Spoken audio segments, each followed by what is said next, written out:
Hey, so we're here today making cauliflower sushi. So here's a couple that I've just made, and I'll show you how simple and how easy it is to actually make it. All I've done is I've marinated just some mushrooms in some coconut barbecue sauce, like seriously half a teaspoon, and I've steamed some asparagus. I've cut up some capsicum, it's raw, carrots, avocado, because Jade loves avocado, red capsicum and shallots, these things, yes. And I've got myself some 97% fat-free semi-dried tomatoes. This is the only fat-free item you'll ever find in my household. I don't believe in low-fat or no-fat items because normally they have 10 times the amount of sugar. But these ones are brilliant. They're not saturated in oil. See, there's no oil, that's just pure water. So do buy those ones if you're going to get semi-dried tomatoes, and never ever buy sun-dried tomatoes because they are so super high in fat. It's ridiculous.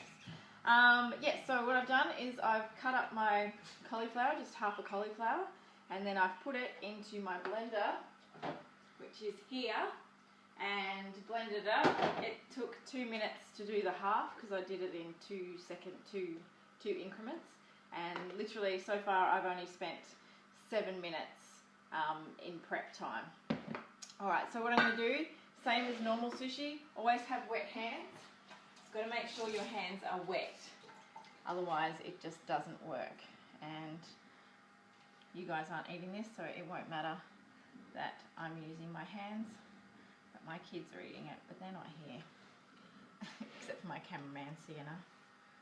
Sorry, that's a bit sexist, camera woman, camera person.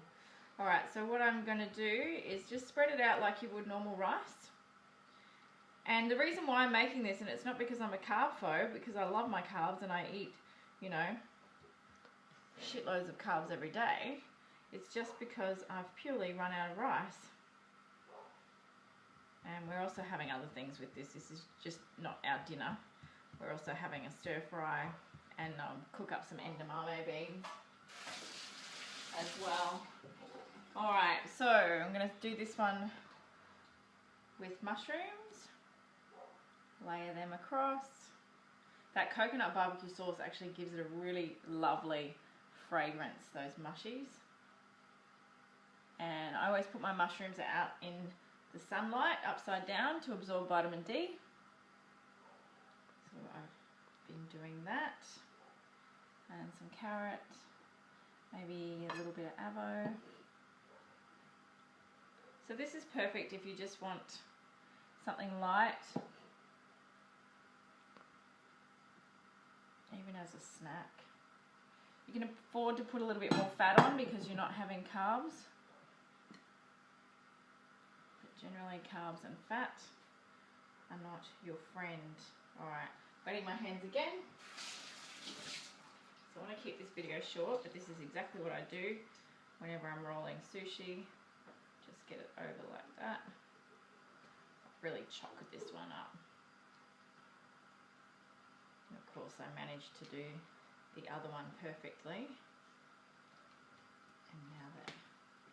So because it's cauliflower, don't squeeze it too tight because it's still got quite a bit of moisture in there. And move it down. Just flip it over, and I'll generally give that a little bit more of a stick.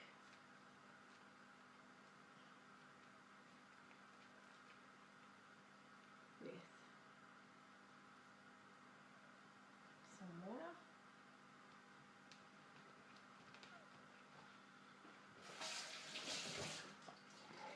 Along here, so that it sticks nicely. Completely balls this one up. I'm normally like, you know, they are at Sushi Train. I'm like, alright. So don't be alarmed if some falls out. That's bound to happen. Then always transfer it onto your chopping board because you want a nice flat surface to cut sushi. So it's looking good.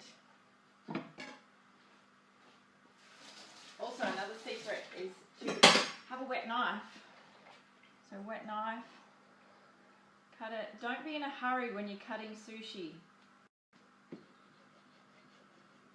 That is the worst thing you can do, is be in a hurry.